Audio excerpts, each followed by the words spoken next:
स्वागत है आप सभी का। मैं हूं नीलू और आज एक बड़ा दिन, बजट आने का दिन। बिल्कुल, और मैं हूं अनुपम। आज होप इज हाई और हर किसी को उम्मीद है कि वित्त मंत्री निर्मला सीतारमण जो कि अपना तीसरा बजट आज पेश करने जा रहे हैं, वो जनता का जो उम्मीदों पर खरा उतरने वाला बजट होगा वो बजट पेश करेंगे। और वो मंजूरी भी उनको मिल चुकी है और बस कुछ मिनटों का ही इंतजार है। बिल्कुल, तो आपको बता दें कि सुबह के 10 बजे हैं और इस वक्त का पहला अपडेट हम आपको दे रहे हैं। वित्त मंत्री निर्मला सीतारमण को राष्ट्रपति ने बजट पेश करने की औपचारिक मंजूरी दे दी है। वित्त मंत्री ने राष्ट्रपति रामनाथ कोविंद से मुलाकात कर इजाजत ली। थोड़ी देर में कैबिनेट की बैठक होने वाली है और जाहिर तौर पर इस बार वित्त मंत्री पेपरलेस बजट पेश करेंगी। जो ऐसा कि आप देख भी रहे हैं इस तस्वीर में, उनके हाथ में जो टैबलेट है इसी के जरिए वो बजट को पेश करेंगी। इस दौरान उन्होंने बजट का जो बैग दिखाया, जो हम आपकी स्क्रीन पर भी आपको दिखा रहे हैं, वो पहले से काफी अलग है क्योंकि बजट बैग में पेपर नहीं है बल्कि टैबलेट है। और तस्वीरें हम आपको दिखा रहे हैं। जब रामनाथ कोविंद यानी राष्ट्रपति से मुलाकात वित्त मंत्री की हुई थी, उन्होंने बजट पेश करने की अनुमति मांगी और इसकी अनुमति राष्ट्रपति की तरफ से उन्हें दे दी गई है। 10:15 बजे बैठक होनी थी, वो बैठक भी इस वक्त चल रही है और 11 बजे निर्मला सीतारमण को बजट पेश करना है।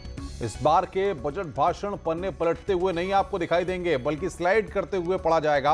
वित्त मंत्री के बजट बैग पर भारत का आधिकारिक राष्ट्रीय चिन्ह अशोक की लाट का चिन्ह बना हुआ था। लाल रंग का बजट बैग देखने में बिल्कुल महिलाओं के हैंडबैग की तरह लग रहा है। पिछले कई बजट में तमाम परंपराएं टूटी हैं और इस बार भी पेपर की जगह पर टैबलेट यहां पर दिखाई देगा। और अनुपम, कहा यह जा रहा है कि मेड इन इंडिया का ये टैब है जिसमें आज मुख्य जो वित्त मंत्री है सीतारमण वो अपना बजट लेकर आई हैं। पिछली बार हमने देखा था कि एक जो ब्रीफकेस थी उसको हमेशा से लेकर आया जाता था, लेकिन एक पोटली लाल कलर की लेकर आई थी वित्त मंत्री। और इस बार हालात और बदले हैं, स्थितियां बदली हैं, इसलिए टैब का इस्तेमाल।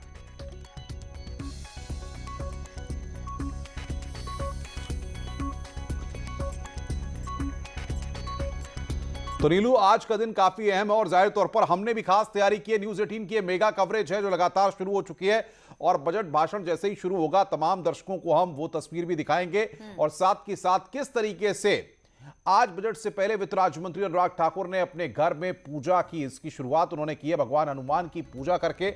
बजट आत्मनिर्भर भारत की राह दिखाएगा, साथ ही बजट जनता की उम्मीदों का होगा।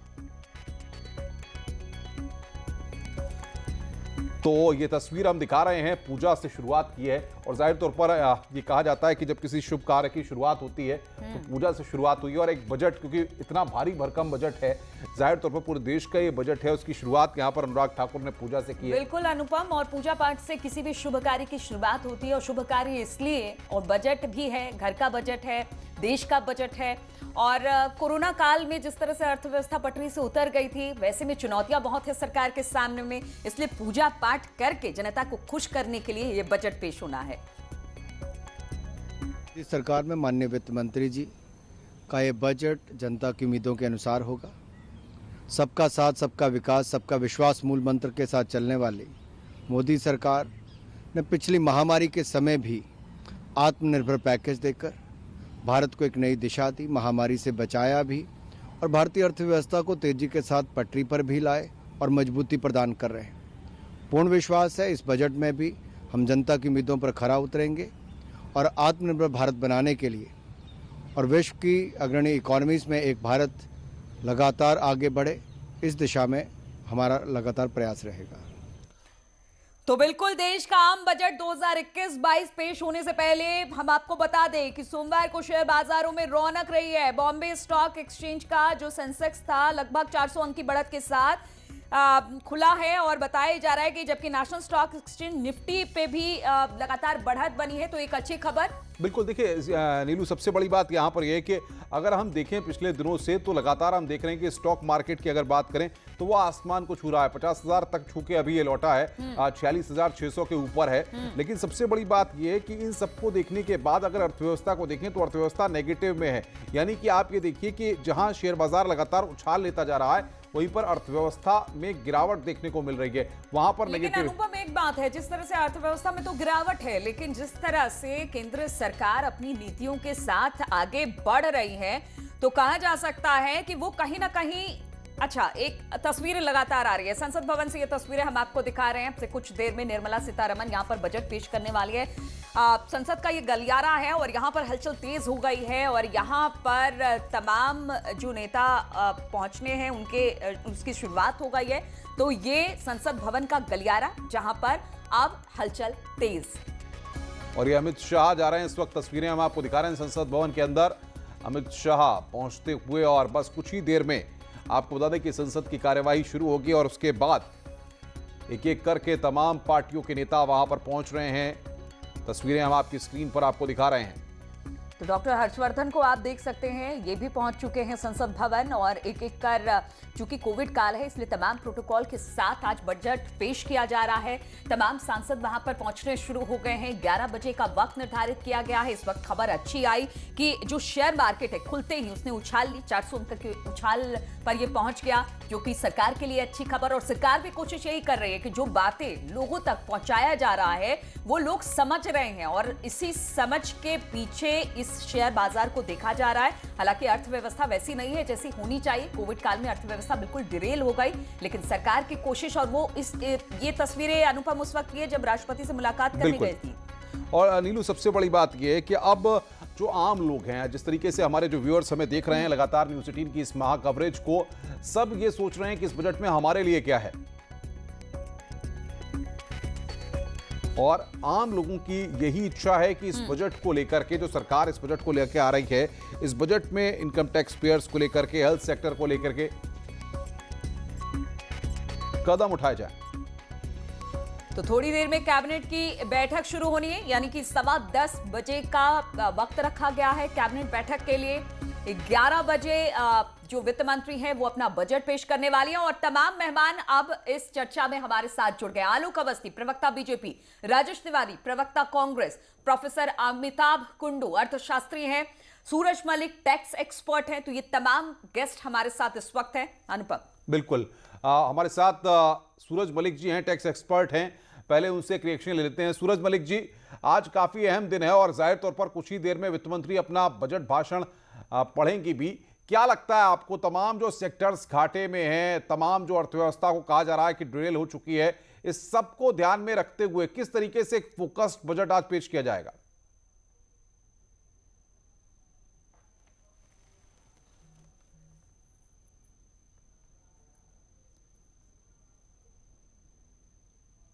प्रोफेसर अमिताभ के पास हम चलेंगे। प्रोफेसर अमिताभ, आपको मेरी आवाज मिल रही है?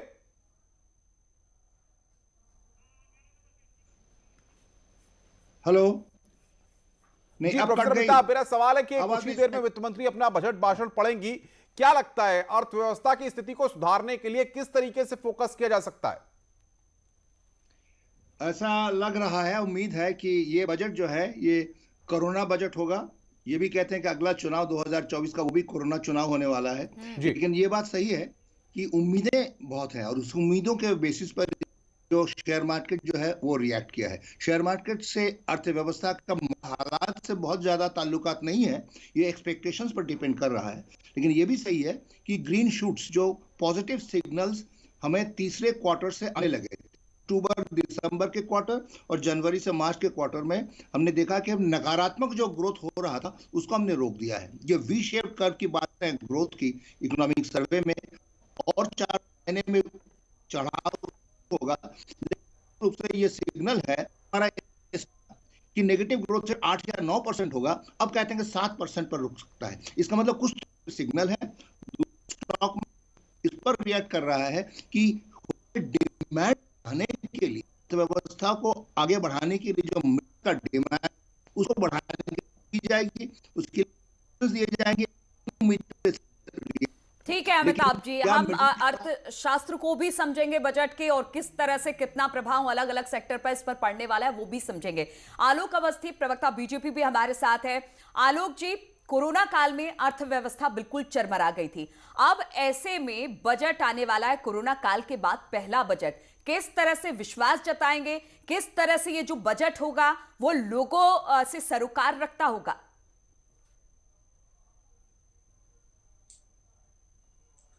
देखिए, भारत एक विशाल देश है, विभिन्न वर्गों में, विभिन्न मौसमों का यहाँ पे प्रभाव रहता है और हमें भगवान की बड़ी कृपा है कि हमें हर चीज, हर मौसम यहाँ मिलता है। कई देशों में ऐसा नहीं होता है। हम कोरोना काल में -23% की जीडीपी पे चले गए थे। आज हम 15% रिकवरी करके -7 पर हम आ चुके हैं। मुझे लगता है कि कोरोना काल को हम पछाड़ते हुए एक बार भारत फिर अपने पैरों पे खड़ा होगा। गरीब उन्मूलन की दिशा में जो जीवन की बुनियादी जरूरतें हैं, उनके साथ साथ हमें डिजिटल इंडिया, आत्मनिर्भर भारत और आगे कैसे हमें बढ़ना है रक्षा के क्षेत्र में, इस पर फोकस नियंत्रित करना चाहिए मुझे लगता है।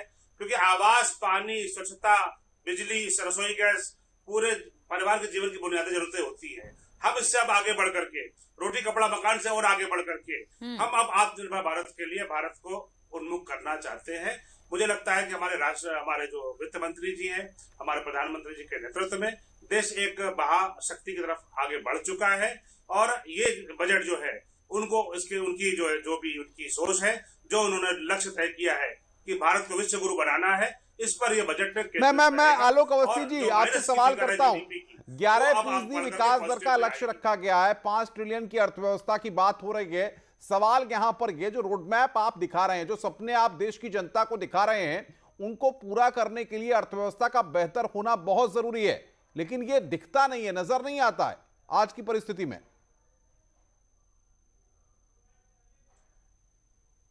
देखिए, परिस्थितियां हमेशा रोज बदलती हैं। कोरोना काल अब धीमे धीमे कमजोर होता जा रहा है और उसका टीका भी आ चुका है।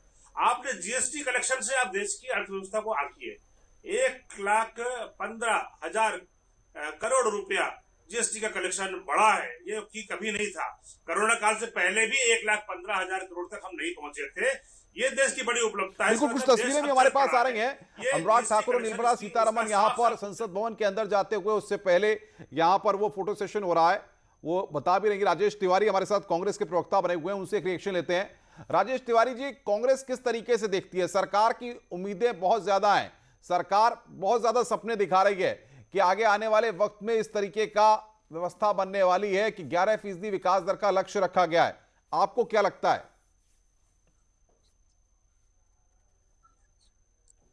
देखिए अनुपम जी, देश को उम्मीदें बहुत हैं, लेकिन सरकार का दुर्भाग्यपूर्ण रवैया है, सिर्फ सपने इन्होंने दिखाया आज तक।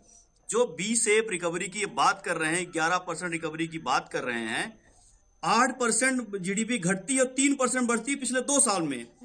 तो 3% 2 साल में, यानी एक साल में 1.5%, 1.5 को आप 11% कह रहे हैं। एक्चुअल में अनुपम जी ये बी शेप नहीं, ए शेप रिकवरी है, जिसमें कुछ इनके गिने हुए उद्योगपतियों का विकास हुआ है। देश को उम्मीद है कि ये सिर्फ सपने दिखाना छोड़ें, यथार्थ की धरातल पे बात करें। जो जिनकी नौकरियां गई हैं कोरोना काल में, चाहे मैन्युफैक्चरिंग सेक्टर हो, चाहे सर्विसेज सेक्टर हो, और जहां रोजगार से ज्यादा खपत होती थी कृषि क्षेत्र में, उन किसानों की आज क्या दशा है। जब तक हम मूलभूत संरचना पे कोई ठोस कदम नहीं उठाएंगे, ये सपने दिखाने वाली सरकार है। सरकार सपने यही तो सपने कह रही है कि हम उसी ओर तो कदम बढ़ा रहे हैं। और शायद ये वजह रही कि आज जिस तरह से हमने देखा कि बाजार खुलते ही सेंसेक्स ऊपर चला गया। आप लोग जरूर कह रहे हैं कि मुश्किल है, दिक्कत है, वो सरकार भी मान रही है, लेकिन कहीं ना कहीं लोगों का विश्वास भी सरकार पर है। देखिए मीनू जी, सरकार पे विश्वास नहीं है, लोगों की उम्मीदें हैं। उम्मीदें वर्तमान से होती हैं। और पिछली इस सरकार ने जिस तरह से कोरोना काल में मिस हैंडलिंग किया है देश को, आप जानिए पूरे संसार में कोरोना काल में जो राहत पैकेज की घोषणा हुई थी, ब्राजील ने टोटल जीडीपी का 12%, अमेरिका ने 10%, और हमारी सरकार ने सिर्फ 2% राहत पैकेज बाजार को दिया है। तो आप इससे कल्पना कर लीजिए सरकार कितनी इच्छा शक्ति उसकी कितनी मजबूत है कि सरकार हमारी अर्थव्यवस्था को सुधारना चाहती है। सिर्फ बातों से विश्वगुरु नहीं होता, आपको करना पड़ेगा। और दृढ़ इच्छा शक्ति की कमी है, सिर्फ भाषण है, बातें हैं, बातों का क्या, देखिए क्या होता है। आलोक जी, अब आप जवाब दे दीजिए भाई, आय कैसे बढ़ाएंगे? क्योंकि जाहिर तौर पर आपका खजाना तो खाली है। लोग ये देख रहे हैं, लोगों की उम्मीदें भले ही हैं कि आप तमाम रियायत दे सकते हैं, लेकिन जो चैलेंजेस आपके सामने हैं, जिनको हम स्क्रीन पर दिखा भी रहे हैं, इन चैलेंजेस से आप कैसे निपटेंगे?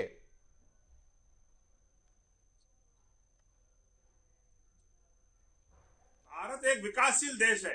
कांग्रेस के प्रवक्ता का जो बयान है बहुत निराशाजनक, और ये उसी तरह से निराशाजनक है जैसे इनके नेता राहुल गांधी निराशाजनक हो चुके हैं। इनकी पार्टी के लिए भी, जनता के लिए भी। एक निराशाजनक वातावरण को फैलाना चाहते हैं।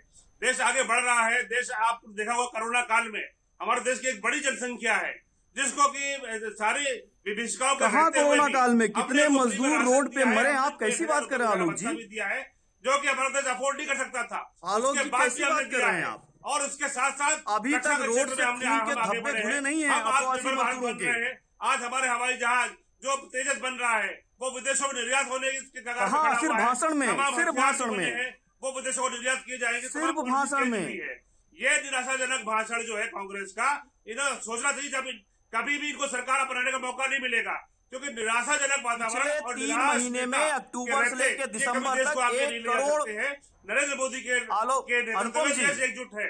और पूरे भारत को विश्वास है कि नरेंद्र मोदी जो है हमारे देश को विश्व में सबसे अग्रणी देशों में लाकर खड़ा करेंगे, अनुपम जी, एक विकसित देशों में खड़े करेंगे, ये हम आपको कहते हैं। अनुपम जी, अक्टूबर से लेकर दिसंबर तक 1 करोड़ 10 लाख मैन्युफैक्चरिंग सेक्टर से नौकरियां गई हैं, सर्विसेज से 55 लाख नौकरियां गई हैं, और जो रोजगार सरकार कह रही है जीएसटी में कलेक्शन बेहतर हुआ। सुन लीजिए राजेश जी, सुन लीजिए, सरकार के तर्क सुन लीजिए भाई, आलोक अवस्थी गिना रहे हैं वो तर्क। सरकार कह रही है जीएसटी में कलेक्शन बहुत बेहतर हुआ है। साधारण काल था, उससे मुकाबला नहीं कर सकते, वो सामान्य परिस्थितियां नहीं थी पूरे विश्व में। अच्छा राजेश जी, आपने एक और आंकड़ा दिया था कि पटरी पर अर्थव्यवस्था, आपने बात की थी अमेरिका की, आपने बात की इटली फ्रांस की, लेकिन अब जिस तरह से पटरी पर अर्थव्यवस्था लौट रही है, लोगों में भी इस बात का उम्मीद है, क्योंकि -23 पर भारत चला गया था, अब जब रिकवरी हो रही है तो -7 पर पहुंच गया, और ये रिकवरी बाकी देशों से सबसे अच्छी भारत की है, इसको भी नकारा नहीं जा सकता है। रिकवरी दर क्या है आप बताइए मीनू जी? इस वक्त -7 है, सीधे 23 से -7 पर आना और 11 की आपके पास ग्रोथ रेट आपका रखना। मंजू मेरी सुनिए मैम, जो ऑक्सफर्म की रिपोर्ट अभी मीनू मैम आई है उसमें उन्होंने स्पष्ट कहा है कि जो इनकी 20 से रिकवरी ये बता रहे हैं, -20 के नीचे चला गया था। अरे बात सुनिए, मैं आपको टोका नहीं, पहले बात राजेश जी की बात सुन आप लीजिए। अपनी बात कर चुके हैं ना आलोक जी, आप अपनी बात कर चुके, बढ़ करके ठीक है आलोक जी, आप आपकी अपनी बात बात को कह आगे दीजिए, बढ़ाई मेरी थी, बात राजेश जी की बात सुन अरे मेरी लीजिए। बात सुनिएगा आप। जी, देखिए ऑक्सफर्म राजेश की रिपोर्ट आई है मीनू जी अभी कुछ दिन पहले, जो ये बी से बार-बार बी सेप रिकवरी कह रहे हैं, एक्चुअल में ए सेप रिकवरी है। ए सेप इनकी रिकवरी ग्रोथ है। ए सेप रिकवरी ग्रोथ होती है कि ऑक्सफर्म की एक रिपोर्ट आई जिसमें उन्होंने कहा कि भारत के 100 अरबपतियों की जो संपत्ति है, जो उनका रिकवरी हुई है, सिर्फ 100 अरबपतियों की 13 लाख करोड़ की। मैं रोकूंगा राजेश तिवारी, नहीं अखाड़ा मत बनाइए भाई, रुक जाइए। ये ऐसा मुद्दा नहीं है जिसमें सियासी तपिश अब आप दिखाएं। यहाँ मैं अब्दुल हफीज गांधी को जोड़ूंगा चर्चा में। समाजवादी पार्टी के प्रवक्ता अब्दुल हफीज गांधी, किसानों का मुद्दा ऐसा है जिसको लेकर के हम देख रहे हैं कि सड़क तक पूरा आंदोलन चल रहा है। आज सरकार बजट लेकर के आ रही है, आपको क्या लगता है सरकार का फोकस कहां पर रह सकता है और आपकी क्या एक्सपेक्टेशन है सरकार से?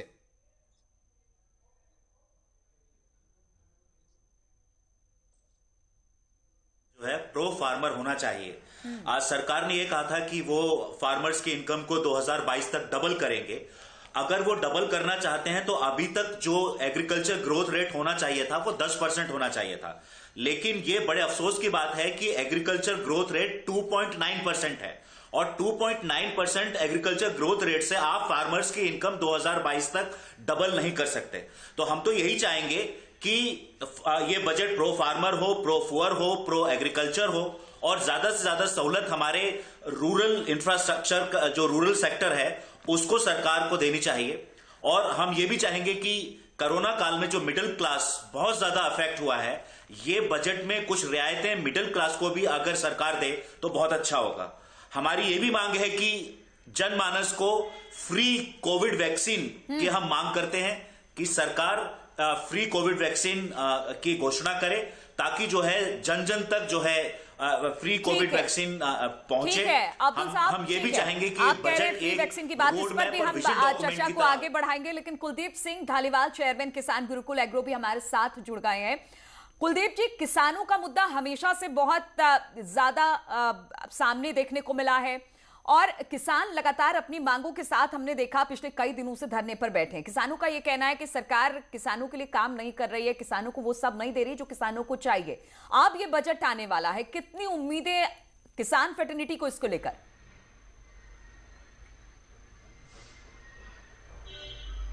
देखिए, किसानों को इस बजट से बहुत उम्मीदें हैं और सबसे बड़ी बात तो ये है कि किसान सोच रहा है कि शायद किसान सम्मान निधि में इस बजट में कुछ बढ़ोतरी हो, क्योंकि वैसे तो सारे किसान, भारत के किसान माननीय प्रधानमंत्री जी के धन्यवादी है कि पहली सरकार है जिसने किसान सम्मान निधि के माध्यम से सभी किसानों की पॉकेट तक डायरेक्ट बेनिफिट ट्रांसफर कुछ पहुंचाया है।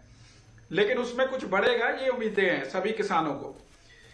एक और बात मैं कहना चाहता हूं कि रूरल इंफ्रास्ट्रक्चर डेवलपमेंट में भी किसानों को उम्मीदें हैं कि रूरल इंफ्रास्ट्रक्चर डेवलपमेंट के जो प्रोजेक्ट्स हैं वो आसानी से नीचे डिलीवर हों, और जितने भी प्रोजेक्ट्स नाबार्ड के थ्रू लोगों को मिलते हैं उनमें भी बढ़ोतरी हो।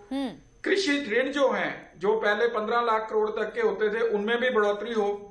तो ये सारी चीजें अपेक्षित हैं। और मुझे लगता है एक बात किसानों ने और रखी कि हर बार बजट में किसानों को लेकर, कृषि क्षेत्र को लेकर बहुत सारी ऐसी चीजें होती हैं, प्लान, योजनाएं बनाई जाती हैं, किसानों को बात की जाती है कि उनको किसान सम्मान निधि और तमाम तरह की बातें। लेकिन उनका कहना है कि बजट में तो ये प्रस्ताव रख दिया जाता है, लेकिन जमीनी स्तर पर इन योजनाओं का लाभ किसानों को नहीं मिलता है। और वो साल दर साल इसी के लिए बार बार कहते हैं सरकार की पिछली योजनाओं को पहले लागू कर ले, फिर कुछ और नई योजनाएं लेकर आए। तो ये समस्या और ये बातें लगातार किसान करते रहे हैं।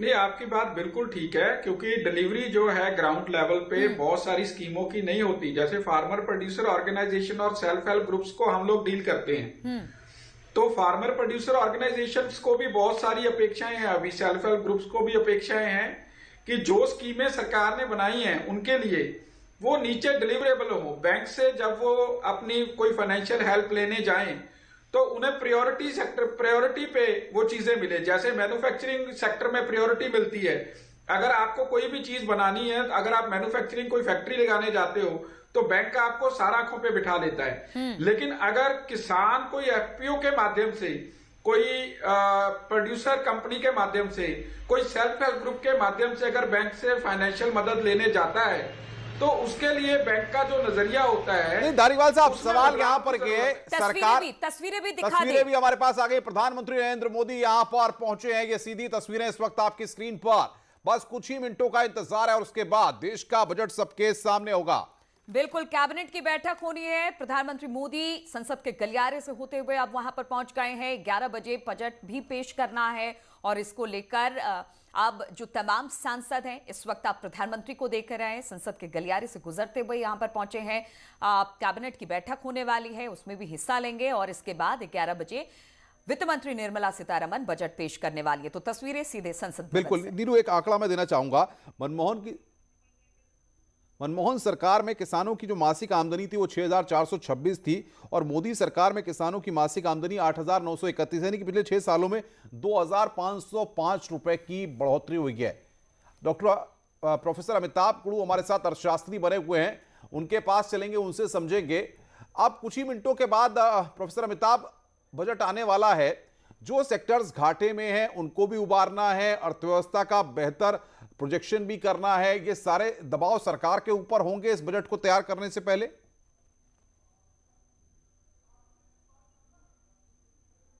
विकास है 4% अगर है तो बहुत बड़ी उपलब्धि नहीं है, सहमत नहीं हूं। मैं समझता हूं आपने कोरोना को अंडर किया है, सारी दुनिया की अर्थव्यवस्था मरा गई है और यही वजह है कि पिछले 4 महीनों में 2020 के 4 महीनों में $25 बिलियन हमारे पास आया हुआ है, क्योंकि दुनिया में अर्थव्यवस्था में गुंजाइश नहीं है। और यही वजह है कि हमारे यहाँ जो स्टॉक मार्केट जो है आगे बहुत तेजी से उसमें नजर आ रहा है। दूसरी बात ये भी सही है कि कृषि में अगर विकास 2-2.5% है तो उससे 2022 तक शायद दुगना ना हो पाए, ये सही है। लेकिन ध्यान में रखना चाहिए कि एक मेजर, आपको क्या लगता है सरकार आज कोई रिबेट देने की स्थिति में है? लग रहा है आपको कि टैक्स स्लैब में या बाकी जिस तरह की चीजें हैं, अर्थशास्त्र को आप बेहतर तरीके से समझते हैं, आज सरकार कुछ रियायत देने के स्थिति में नजर आती है आपको?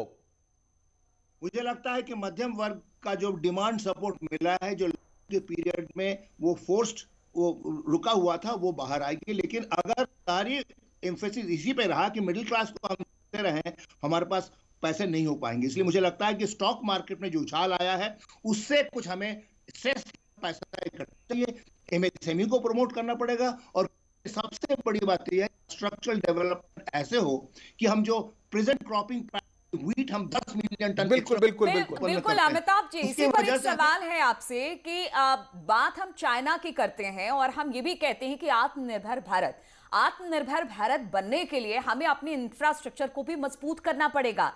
ठीक है, हम कई ऐसे सेक्टर हैं जहां पर पहले हम निर्यात करते थे, अब चीजें आयात कर रहे हैं, वहां पर स्थिति हमारी बेहतर है, लेकिन सबसे ज्यादा जोर इंडस्ट्री और बाकी सेक्टर्स को लेकर इंफ्रास्ट्रक्चर पर ज्यादा सरकार को देना होगा और खर्चा भी उस पर ज्यादा करना पड़ेगा।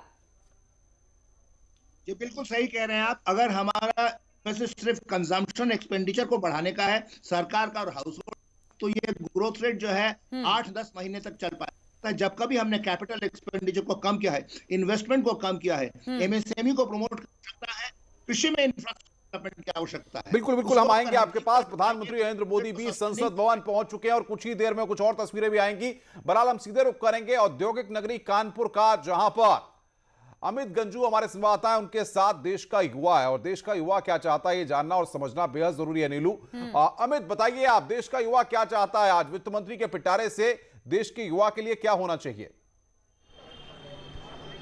देखिए अनुपम, आपको बताना चाहूंगा कि एनडीए 2 का तीसरा बजट अब से कुछ देर में आने वाला है। कानपुर में मेरे साथ तमाम युवा, मैं अपने कैमरामैन से कहूंगा पहले तो देखिए ये सब वो लोग हैं जो तैयारियां कर रहे हैं, कोई सिविल सर्विसेज का कर रहा है, कोई इंजीनियरिंग के, कोई तमाम है। हम शुरुआत सर आपसे करते हैं। सर थोड़ा आगे आ जाइए, कैसा होना चाहिए, क्या उम्मीद है सर आप लोग? सर मैं तो चाहता हूं कि इस बजट में एटलीस्ट पहले से सरकार टैक्सेस कम करे, बोथ कॉर्पोरेट पे भी कम करे एंड पर्सनल टैक्स भी कम करे, क्योंकि ऐसे ही इकोनॉमी हमारी काफ़ी अभी पिछले 2 से आप देख रहे हैं एक 22% का कॉन्ट्रैक्शन और लगभग 7% कॉन्ट्रैक्शन आ रखा है इकोनॉमी में।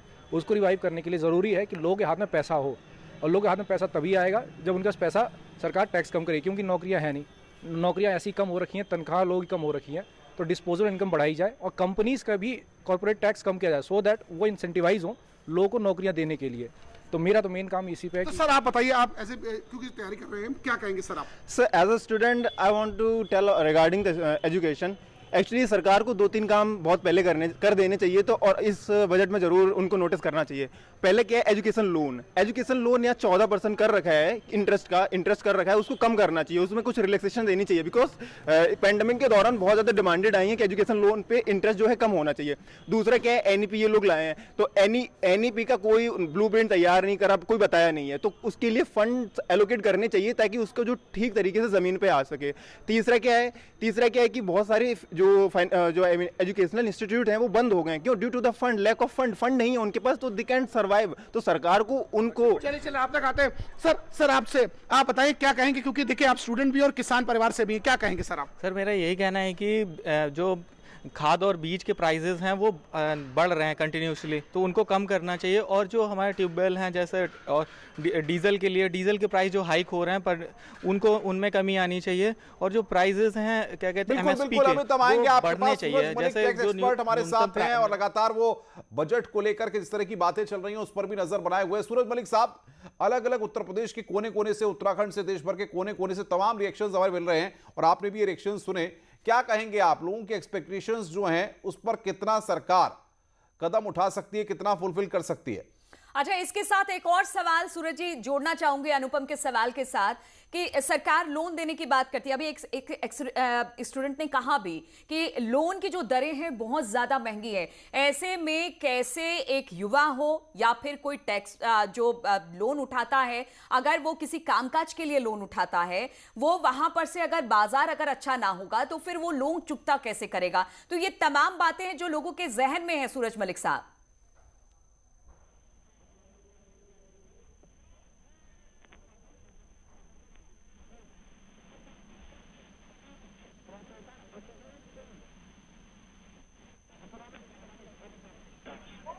मुझे लगता है मलिक साहब तक हमारी आवाज नहीं पहुंच रही है। और नीलू, अब ये देखना होगा कि 80C का जो स्लैब है सरकार उसमें कोई चेंजेस करती है नहीं करती। जो एक्सपेक्टेशन हो रही है हेल्थ इंश्योरेंस प्रीमियम पर टैक्स छूट बढ़ाने की डिमांड हो रही है। माना यह जा रहा है कि जैसे तरह की बात हम कह रहे हैं कि 80C में टैक्स छूट को बढ़ाकर 3 लाख करने की मांग हो रही है। अब इसमें हेल्थ इंश्योरेंस प्रीमियम पर टैक्स छूट करने की डिमांड लगातार हो। और देखिए, मध्यम वर्ग के लिए अनुपम यही है कि टैक्स में रिबेट मिले, जो महंगाई है वो कम हो। तो बहुत सारी ऐसी बात है। मेरठ से उमेश भी हमारे साथ जुड़ गए हैं, उनके साथ कौन कौन है वो भी हम जान लेते हैं।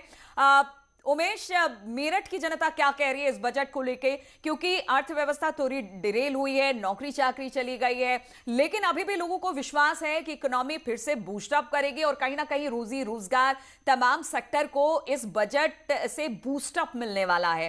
क्या सोचती है वहां की जनता?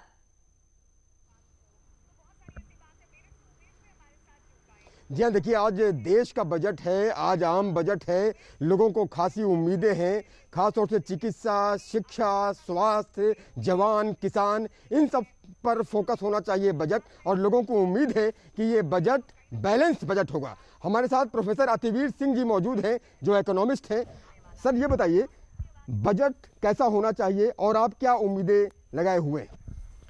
देखिए, इस समय कोविड को देखते हुए वित्त मंत्री को चाहिए कि ह्यूमन फेस और इकोनॉमिक डेवलपमेंट दोनों में सामंजस्य बैठा के अपना पॉलिसी बजट प्रेजेंट करें।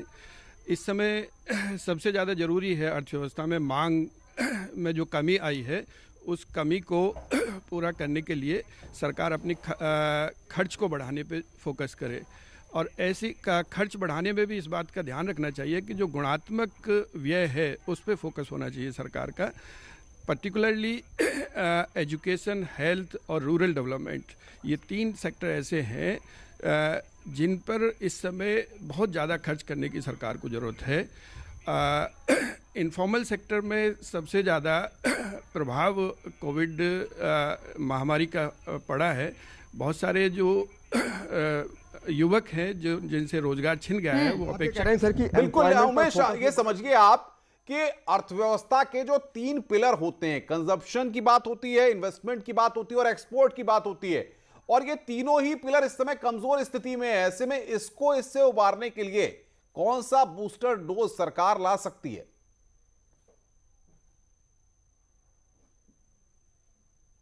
ये बताइए कि इकोनॉमी को बूस्ट करने के लिए सरकार को क्या कदम उठाए जाने चाहिए, क्या कदम उठाने चाहिए? क्योंकि जिस तरह से देश कोरोना संकट से जूझा है और इकोनॉमी को बूस्ट करना ही बजट का प्रमुख उद्देश्य है, इकोनॉमी को बूस्ट करने के लिए एज ए इकोनॉमिस्ट आप क्या सोचते हैं?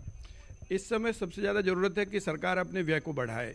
MSME सेक्टर, जहाँ पर रोजगार सबसे ज़्यादा उपलब्ध कराने की क्षमता है उसके पास, वहाँ पर उनको सहूलियतें दी जाएं जिससे कि वो रोजगार उन्मुख अपने प्रोग्राम वहाँ पर शुरू करें और उनको आसानी से ऋण उपलब्ध हो सके, जिससे वहाँ पर निवेश बढ़े।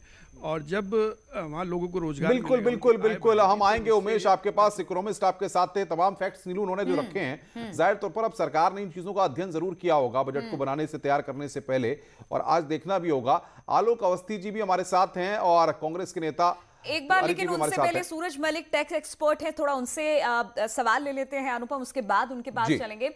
सूरज जी, जिस तरह से हम जानना चाह रहे थे कि एक मध्यम वर्गीय परिवार के लिए अगर जहां पर टैक्स रिबेट की बात आती है या स्लैब की बात आती है, तो हमेशा से नजर रहती है कि सरकार कह दे कि ठीक है स्लैब बढ़ा दिया गया या फिर इसमें कुछ रिबेट मिले, तो उस पर नजर रहेगी। और साथ ही साथ जिस तरह से सरकार ये कह रही है कि हमने कोविड काल के बाद अर्थव्यवस्था को पटरी पर लाया, हमने लोन देना शुरू किया, लेकिन कोई भी व्यक्ति लोन तब लेगा ना कि जब उसे चुकता कर पाएगा। तो ये भी सवाल लोगों के मन में है। ऐसे में कैसे सरकार टैक्स पेयर को राहत देगी और कैसे उन लोगों को राहत जो कि लोन लेकर अपना कारोबार अब आत्मनिर्भर बनने की कोशिश कर रहे हैं? सूरज मलिक साहब। देखिए, राहत के 2 पहलू होते हैं। एक पहलू है कि कुछ कंसेशन दिया जाए, कहीं ना कहीं उनको कुछ रिलीफ मिली जाए, और सबकी हर बजट में ये उम्मीदें होती हैं। काफी बार टैक्स पेयर को या एक मध्यम वर्गीय को ये भी चाहिए कि स्टेबिलिटी रहे, स्थिरता रहे, सर्टेनिटी रहे। पिछले साल काफी ट्वीकिंग हुई थी, तो अनलेस वो राहत कोई बहुत ज्यादा हो, उसके लाइफ को रियली चेंज करे, छोटी मोटी ट्वीकिंग से मिडिल क्लास वाले परेशान ही रहते हैं, क्योंकि वो समझ नहीं पाते कि हमें न्यू रेजिम में जाना चाहिए, हमें ओल्ड रेजिम में जाना चाहिए, हमें इन्वेस्ट करना चाहिए। आई थिंक गवर्नमेंट को रैदर जो करना चाहिए अभी की सेविंग्स को इंसेंटिवाइज करना चाहिए, कि उनको कहना चाहिए कि अगर आप बचत करें और निवेश करें और वो 80C और उन चीजों के थ्रू आपको टैक्स में रिबेट मिले, तो वो पैसे सही तरीके से नेशन बिल्डिंग में हर आदमी के भी जुड़ जाएंगे और लगेंगे। मतलब मलिक साहब, आपका कहना है कि सरकार इस बार कोई बड़ी रियायत देने के मूड में नजर नहीं आती है, क्योंकि सरकार का खजाना खाली भी है, और ऐसे में जब ऐसी स्थिति बनी हुई है, सरकार अपने ऊपर और आर्थिक बोझ नहीं बढ़ाना चाहेगी। हाँ जी, मेरे ख्याल से अभी टाइमिंग थोड़ा सा ऐसा है कि उनको एक साल किसी को भी नहीं पता ये रिकवरी कैसे हो, के हो, ए हो, तो थोड़ा सा टाइम वो एक साल और देखना चाहेंगे और फिर उसके बाद कंसेशन आएंगे। बिल्कुल आलोक जी, मैं आपके पास आ रहा हूं। सूरज मलिक साहब को आपने सुना, एक्सपर्ट हैं, तमाम चीजों को बड़ी बारीकी से उन्होंने रखा भी है। सवाल ये है कि हम जो देख रहे हैं कि जनता के एक्सपेक्टेशन बहुत ज्यादा हैं। जनता चाहती है उनको टैक्स पे भी रिबेट मिले, वो चाहती है और तमाम सहूलियतें उनको मिले, लेकिन आपके पास जनता पर बोझ बढ़ाने के लिए टैक्स आप लगा नहीं सकते हैं। अपनी आय को बढ़ाने के लिए आपके पास क्या तरीके हैं जिससे सरकार की आय बढ़ेगी, जिससे आपका खजाना भरेगा? बताइए।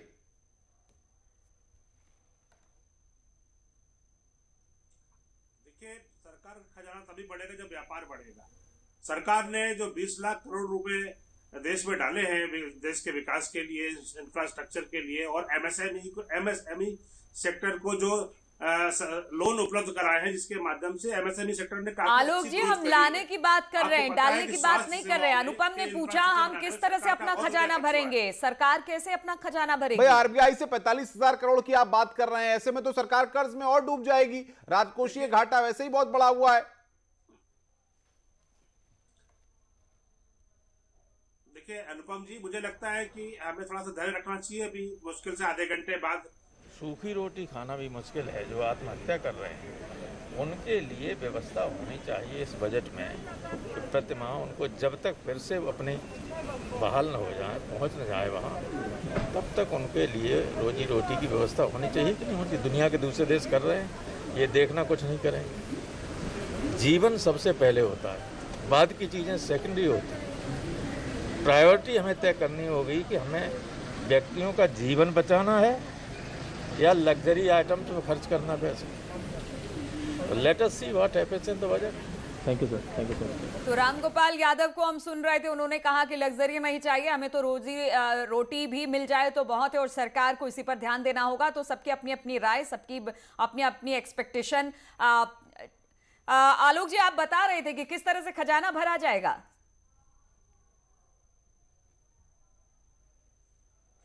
मैं वही कह रहा था कि जब देश सब अपने कागजों में चल पड़ा है, हमने एमएसएमई सेक्टर को काफी बूस्ट किया है, सरल कर्ज उनको उपलब्ध कराए हैं, जिसकी वजह से उनका व्यापार अब चल निकला है।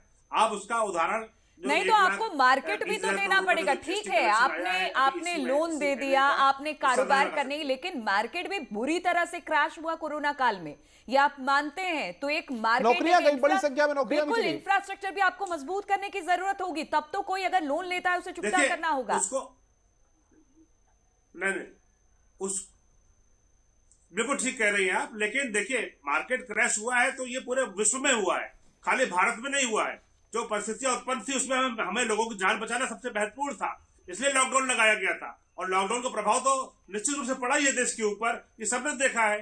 लेकिन हम जान से पहले अगर मान बिल्कुल आलोक जी, आपकी होप जो है वो बहुत हाई है, और हमारे देशवासियों की भी और तमाम लोगों की, हम लोगों की भी इसीलिए उम्मीदें सरकार से हैं। इसीलिए आज हम सुबह से लगातार इस महा कवरेज को दिखा भी रहे हैं और लोगों की बात भी रख रहे हैं। अनामिका सिंह हमारी संवाददाता उत्तर प्रदेश की राजधानी लखनऊ से हैं। अनामिका, आप लगातार तमाम शोज के जरिए लोगों के साथ संवाद किए हैं बजट को लेकर के, आज देश की जनता क्या चाहती है?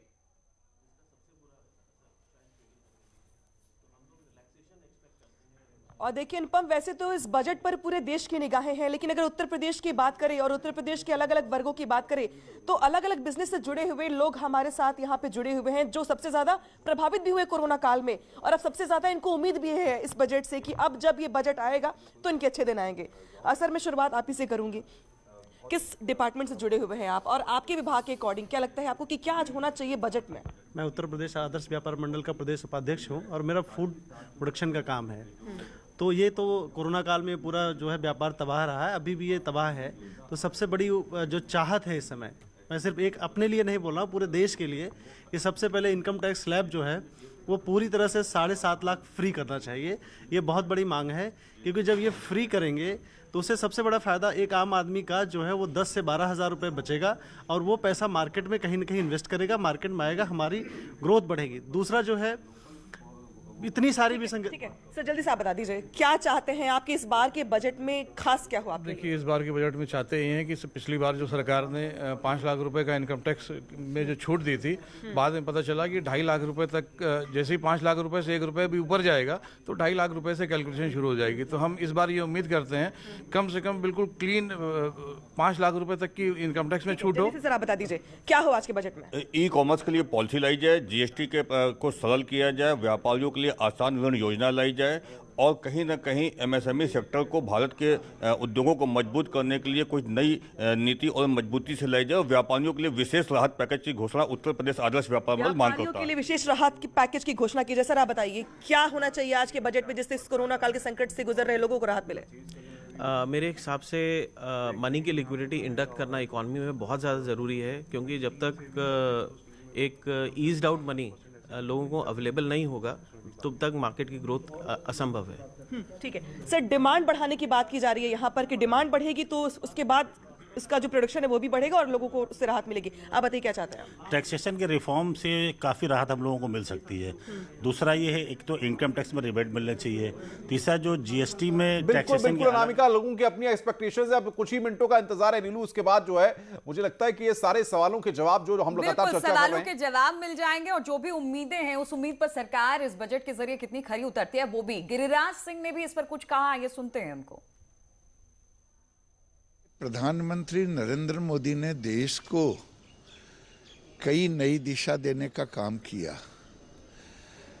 जब इस देश में लोग कहते थे 1 रुपया भेजता हूं 15 नया पैसा पहुंचता है, तो 13 लाख करोड़ से ज्यादा डीबीटी लोगों के सामने दिया 1 नया पैसा का। इधर ईज ऑफ डूइंग में आज हम लगभग नेशनल पैरामीटर पर पहुंच रहे हैं।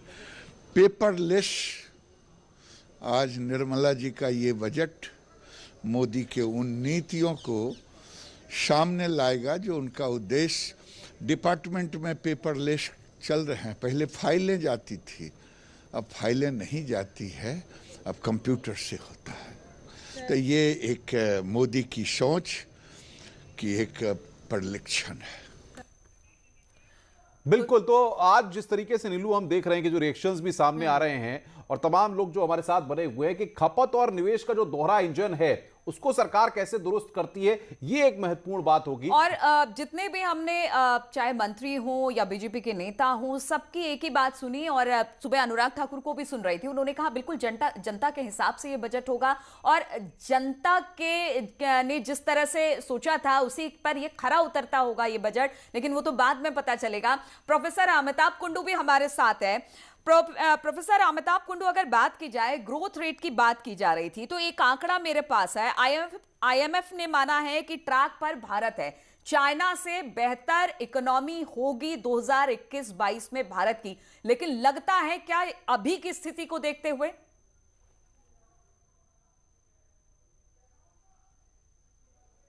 मेरी आवाज सुनाई पड़ रही है? जी बिल्कुल।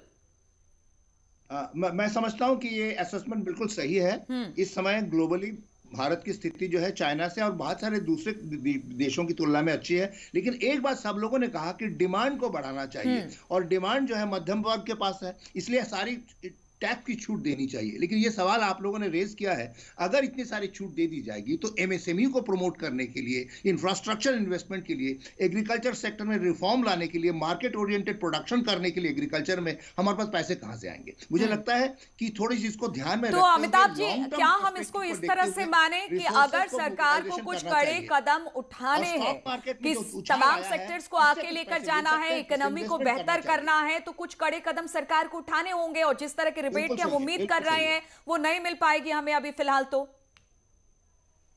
नहीं, सही है, लेकिन मुझे ऐसा लगता है कि जो शेयर मार्केट में जो उछाल आया है उस पर हम लोग सेस लगा सकते हैं। कुछ हम ये कर सकते हैं कि जो इनकम टैक्स में रिबेट की बहुत ज्यादा ना दें, उसमें कुछ पैसा बचाएं। और तीसरी बात, डिसइन्वेस्टमेंट करना पड़ेगा, क्योंकि सरकार को डेफिसिट फाइनेंसिंग को बढ़ाना पड़ेगा। ये 3.5% का फिस्कल डेफिसिट नहीं चलेगा।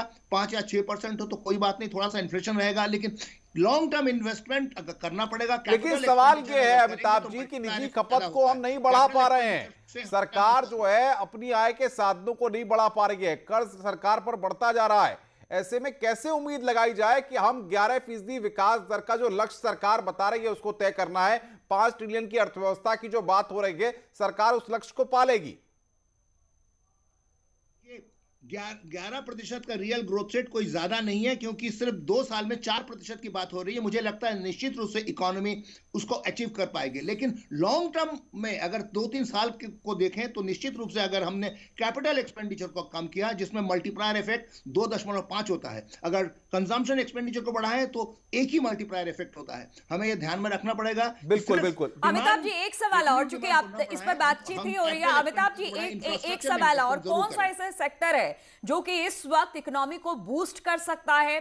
कहां से सबसे ज्यादा आपको लगता है कि सरकारी खजाना भर सकता है? वैसे कौन कौन से सेक्टर आप देख रहे हैं फिलहाल आने वाले दिनों में?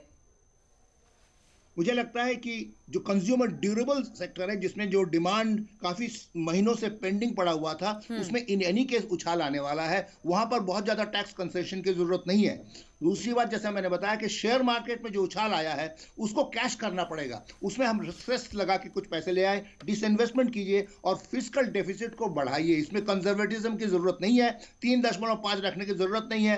5 और 6 के बीच में भी अगर फिस्कल डेफिसिट होता है उसको करके हमें इंफ्रास्ट्रक्चर। बिल्कुल महत्वपूर्ण बात आप कह रहे हैं अमिताभ जी, महत्वपूर्ण बात कह रहे हैं। सूरज मलिक साहब टैक्स एक्सपर्ट हैं आप। अब सरकार को अपने आर्थिक ढांचे को मजबूत करना है। कोरोना के इलाज में जिस तरीके से पैसा खर्च हो रहा है 2020 में हमने देखा, अब उस पर भी आयकर छूट की मांग हो रही है। सरकार के ऊपर उम्मीदों का बहुत बड़ा दबाव है और उन उम्मीदों पर सरकार को खरा उतरना है। ऐसे में सरकार किस किस चीजों को स्लैब वाइज फोकस करके ला सकती है, आपको लगता है? थोड़ा सा इनोवेटिव होना पड़ेगा सरकार को। थोड़े से कुछ जो नॉर्मल से हट के सोचना पड़ेगा 1-2 सालों के लिए। जैसे हमने पहले भी बात की कि लोगों के हाथ में और पैसा आएगा तो डिमांड बढ़ेगी, व्यय बढ़ेगा, उससे जब इकोनॉमिक एक्टिविटी बढ़ती है। लेकिन आप जनता पे बोझ तो बढ़ा ही नहीं सकते, आप टैक्स बढ़ा ही नहीं सकते। आपने पहले बढ़ाया था तो उसके बाद वापस लेना पड़ा आपको। ये बार भी हमने देख चुके हैं, 2019 में भी देख चुके हैं। और ऑलरेडी अगर सूरज मलिक साहब ऑलरेडी इस कोविड काल में नौकरियां बहुत जा चुकी हैं, जो वर्क फ्रॉम होम थे उनके इंसेंटिव्स कट गए, तो बहुत सारे ऐसे लोग हैं जो कि अब ये उम्मीद लगाए हैं कि थोड़ा सा हमें राहत मिलेगी, ना कि किसी एक नए टैक्स के लिए वो तैयार दिखाई दे रहे हैं। सैलरी वालों को मिलनी चाहिए, क्योंकि एक जो स्टैंडर्ड डिडक्शन होती है वो सिर्फ 50,000 है और वो अक्रॉस द लेवल्स है, राइट? सैलरी से लिंक्ड नहीं है वो, और लोगों के खर्चे अलग अलग लेवल पे अलग होते हैं। तो उस एंगल से अगर देखे सरकार की सैलरीड वाले को जो उसके खर्चे बढ़े हैं या जो उसकी सैलरी कम हुई है, एक स्टैंडर्ड डिडक्शन का एक ग्रिड टाइप बना दे, जैसे एग्जेम्पशन लिमिट की ग्रिड होती है, एक स्लैब बना दे, सो दैट जैसे जैसे एंड उसके बहुत सारे फंक्शंस हो सकते हैं। आपके फैमिली में कितने लोग हैं, आपकी ओवरऑल इनकम क्या है, आप कितने सेव और इन्वेस्ट करते हैं, उसके हिसाब से आपको स्टैंडर्ड डिडक्शन का एक बेनिफिट देके थोड़ी सी छूट मिलेगी। और अगेन वो बिल्कुल कांग्रेस का रिएक्शन इस पर लेंगे। राजेश तिवारी जी हमारे साथ लगातार बने हुए हैं। राजेश जी, एक फिगर में रखता हूं, 2014 में भारत में सिर्फ 2, 3 या 4 मोबाइल कंपनियां थी। 2020 के अगर फिगर्स की बात करें तो 268 मोबाइल कंपनियां यहां पर हैं। तो ये ग्रोथ दिखा रही है कि ग्रोथ हुई है सेक्टर्स में लगातार। सवाल यहां पर यह है, सरकार अपने आंकड़ों में ग्रोथ दिखाने की कोशिश करती है, लेकिन आप लोगों को ग्रोथ नजर नहीं आती है। आप कहते हैं कि कहीं कोई ग्रोथ नहीं हुई है।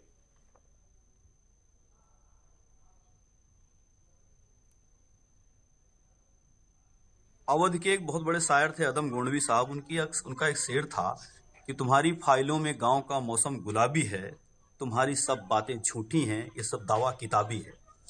जो आप देख रहे हैं धरातल में, आप जो देख रहे हैं, मैं तो सरकार से मांग करना चाहता हूं सबसे पहले कि असंगठित ऑर्गेनाइजेशन सेक्टर और ऑर्गेनाइज सेक्टर दोनों प्रॉक्सी कहे जाते हैं। आपने असंगठित क्षेत्र के बेहतरी के लिए क्या कदम उठाए, 9.2 बेरोजगारी दर है भारत की, उसके लिए आपने क्या कदम उठाए?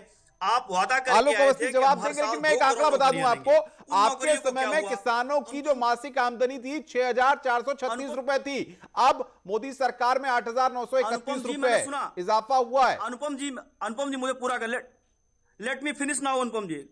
अनुपम जी मुझे अपनी बात करने दीजिए। आपने अभी भाजपा प्रवक्ता ने कहा कि पहली बार हुआ कि किसान सम्मान निधि डायरेक्ट खाते में गई। किसानों का कितना सम्मान प्रधानमंत्री मोदी और एनडीए सरकार कर रही है, ये गाजीपुर बॉर्डर पे जाके देख लीजिए। 2 महीने से कड़क एटीट्यूड के बैठे हमारे किसान, जबकि बीज देना हो। नहीं, ये क्या मतलब हुआ कि गाजीपुर बॉर्डर तो मैं खुद गया था, मैं तो देख के आया था। नहीं राजेश जी, ये कुतर्क वाली बात मत करिए। कृषि क्षेत्र का आपने कबाड़ा करके रख दिया है। और दूसरी बात, एक उम्मीद ये करना चाहता हूं कि भारत के पैसे से किसी देश में हावड़ी मोदी कार्यक्रम ना हो। देश का विकास तब माना जाएगा हावड़ी किसान हो, हावड़ी मजदूर हो, हावड़ी युवा हो, हावड़ी यहाँ की महिला हो। आपने सत्ता में रहने के लिए आने वाली है। आपने कितना निवेश किया प्राइवेट सेक्टर में, ये हमसे सारी अपेक्षाएं करते हैं। हम जब सत्ता में आए हैं, हम बराबर जो है कार्य कर रहे हैं किसानों के। भाई आलोक जी और राजेश जी, हम चर्चा कर रहे हैं आज के बजट की। आप ये पूरी तरह से बिल्कुल राजनीति पर क्यों चले गए हैं यहाँ पर? हम बात बजट की कर रहे हैं, देश की अर्थव्यवस्था की कर रहे हैं, किस तरह से उसको पटरी पर लाना है, वहां तक रहे तो ज्यादा अच्छा है। कुलदीप जी भी हमारे साथ जुड़े हुए हैं। कुलदीप जी, जिस तरह से बात की जा रही है कि किसान नाखुश है पहले के बजट और अब के बजट से, जो उम्मीदें आप लोगों ने लगा रखी है, क्या वाकई में आप लोग नाखुश हैं या फिर सरकार से खुश हैं कि जिस तरह से धीरे धीरे कर अर्थव्यवस्था आगे बढ़ रही है, उससे लगता है कि एक बार पटरी पर फिर से वापस लौटेगी और किसान भी इससे आने वाले बजट से थोड़ा खुश होगा? कुलदीप भाई रुक जाइए, तिवारी जी रुक जाइए। कुलदीप जी से भी बात कर लेते हैं, वो भी किसान है, वो ज्यादा अच्छे से समझा पाएंगे। जी देखिए, ऐसा है कि किसान इस बार भी बहुत ज्यादा आश्वस्त है। चलो, जो भी हमारे आंदोलन चल रहे हैं वो एक डिफरेंट बात है, लेकिन जो रूरल डेवलप, मैंने पहले भी बात की कि रूरल डेवलपमेंट फंड से भी बड़ी अपेक्षा है, और जो रूरल इंफ्रास्ट्रक्चर ग्रो करने के लिए हमें दिखाया गया है कि ऐसा इंफ्रास्ट्रक्चर ग्रो होगा, उससे भी बड़ी अपेक्षा है। तो बजट से हम लोगों को बहुत अपेक्षा है, और हम लोग सभी जो किसान जथेबंदियां हैं और जो किसान संगठन है, खास तौर पे फार्मर प्रोड्यूसर ऑर्गेनाइजेशंस हैं, वो भी बड़े अपेक्षित है कि कुछ अच्छा होने वाला है। और खास तौर पे ऋण के क्षेत्र में मैं बात करना चाहता हूं, मेरे को मौका मिला है तो यहाँ पे कुछ टैक्स के कंसल्टेंट भी बैठे हैं और अर्थशास्त्री भी पैनल पे हैं कि ऋण के क्षेत्र में किसान बहुत पछड़ा हुआ है। सिर्फ उसको जो उसका कृषि के लिए एक लिमिट केसीसी मिलती है, प्रोसेसिंग के लिए, दूसरी चीजों के लिए हमें एमएसएमई के बराबर जो ऋण है वो नहीं मिल पाता। तो उसमें 15 लाख करोड़ की लिमिट को बढ़ाकर 25-30 लाख करोड़ तक लेके जाना और प्रायोरिटी सेक्टर बनाना, और एक पीएम प्रधानमंत्री रोजगार जो गारंटी योजना है PMGEP, वो भी रूरल सेक्टर में बहुत बड़ा काम कर सकती है। उसको भी प्रायोरिटी में खेतीबाड़ी और फूड प्रोसेसिंग के साथ बिल्कुल कुलदीप जी, बड़ी महत्वपूर्ण बात आपने कही है। बहुत बड़ा फंड जो है ये सारी चीजें, लेकिन 2013-14 में 21,900 करोड़ का बजट था। अब सवाल यहां पर ये कि 1,34,399 करोड़ का सरकार का 2020 और लगातार सरकार ये बताने की भी कोशिश करती है कि किसानों का भी ये बजट होने वाला है और किसानों के लिए सरकार हमेशा से काम करती रही है। अनामिका भी हमारे साथ लखनऊ से जुड़ी हुई है, उनके पास अलग अलग फील्ड से तमाम एक्सपर्ट भी जुड़े हुए हैं। अनामिका, सबको अपनी अपनी उम्मीदें हैं इस बजट से, और हो भी क्यों ना, बिल्कुल अर्थव्यवस्था कोरोना काल में डिरेल हो गई थी। आप लोगों को उम्मीद है कि शायद इस बजट से कुछ बेहतर, कुछ अच्छा निकलकर सामने आएगा, जिससे एक बार फिर से अर्थव्यवस्था पटरी पर दौड़ेगी। क्या कह रहे हैं वहां पर जितने एक्सपर्ट हैं और जो अलग अलग फील्ड से जुड़े हैं लोग?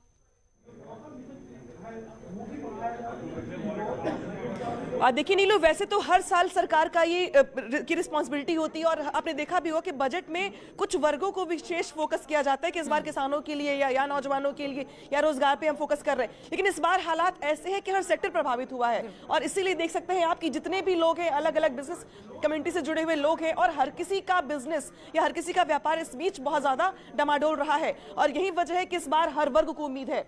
खासतौर पे अगर व्यापारी की बात करें हम, सर आपके से मैं शुरुआत करूंगी कि जब लॉकडाउन हुआ, कोरोना काल हुआ, हर बिजनेस प्रभावित हुआ, लेकिन अब क्या लगता है कि इस बजट से अच्छे दिन आएंगे आपके? अब कोशिश तो यही है कि अच्छे दिन आ जाएं, क्योंकि जब बहुत सारी फैक्ट्रियाँ जो बंद हो गई थी वो चल नहीं रही हैं, स्कूल कॉलेजेस बंद हो गए वो चल नहीं रहे हैं, जितने टीचर्स थे और जितने एम्प्लॉयज़ थे सब लोगों ने बहुत बड़ा नुकसान उठाया है। पिछली मीटिंग में मैंने कहा था कि इनको लमसम रुपया अगर दे दिया जाए सब जितने काम करने वाले थे तो कुछ लाभ हो सकता है। सर ये बताइए कि अब तो मिनटों में रह गया बजट पेश होना, लेकिन अब इस अंतिम समय में भी क्या लगता है आपको कि क्या रिफॉर्म होना चाहिए इसमें? नहीं, रिफॉर्म तो होना चाहिए। व्यापारियों का जो नुकसान हुआ है कुछ उसको इनकम टैक्स में रिलैक्सेशन मिलना चाहिए।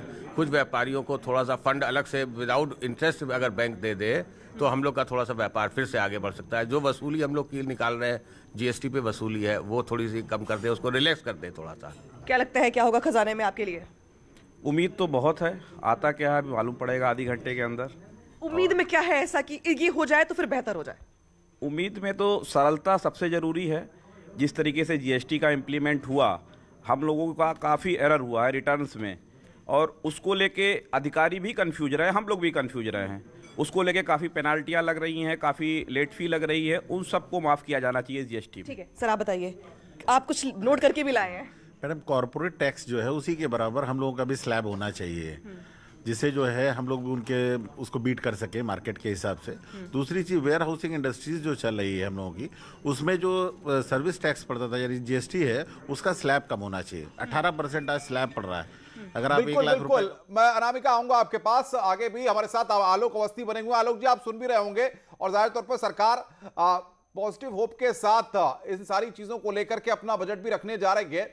लेकिन जो कृषि सेक्टर है, 2014 की फिगर्स मैंने रखी, 21,900 करोड़ रुपए का तब बजट था। अब 2020 में जो बजट आया था 1,34,399 करोड़। कृषि का बजट लगातार बढ़ा है। यह बताता है कि सरकार का फोकस या आपका फोकस किस तरह से किसानों पर है।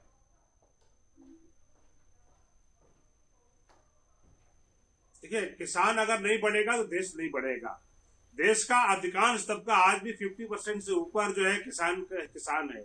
जो किसान को अगर हम आधारभूत संरचना, जैसे कि हमने तमाम वेयर हाउस को बढ़ाया है जहां पे किसान अपनी चीजें रख सकते हैं, कोल्ड स्टोरेज में इन्वेस्टमेंट सरकार ने किया है, इंफ्रास्ट्रक्चर में किया है, कैसे गांवों तक सड़कें चली जाए, गांवों तक बिजली चली जाए, हमने उसकी व्यवस्था करी है कि डीजल पर आपकी निर्भरता कम हो। अगर बिजली मिलेगी तो डीजल आप नहीं जलाएंगे। इस तरीके से सरकार ने काफी प्रयास किया है कि इंफ्रास्ट्रक्चर डेवलप करके किसानों को बाजार को बढ़ाया जाए, जोड़ा जाए, उनकी फसलों का उचित दाम मिले। एमएसपी पे हम जो है 1.5 गुना उनको दे रहे हैं। प्रयास हमारा यह है कि अगले साल तक हम उनको 2 गुना कर सके। इसलिए सरकार किसानों को आगे बढ़ा रही है, क्योंकि किसान ही हमारे देश का अन्नदाता है। किसान अन्नदाता। कुलदीप जी, ग्राउंड पर क्या ये सारी चीजें आप देख रहे हैं? आप तो किसान हैं।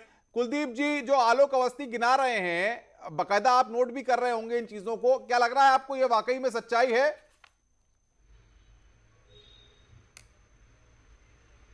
नहीं, ऐसा मैं आपको बताऊं कि अभी तक ऐसा कुछ नहीं है। अगर आप ग्राउंड की बात करें तो ग्राउंड पे किसान के पास जो है वो इतनी जबरदस्त स्कीमें हैं, क्योंकि हम लोग देख रहे हैं फार्मर प्रोड्यूसर ऑर्गेनाइजेशन में, लेकिन किसान तक पहुंचने में अभी हम लोग सक्षम नहीं हुए हैं।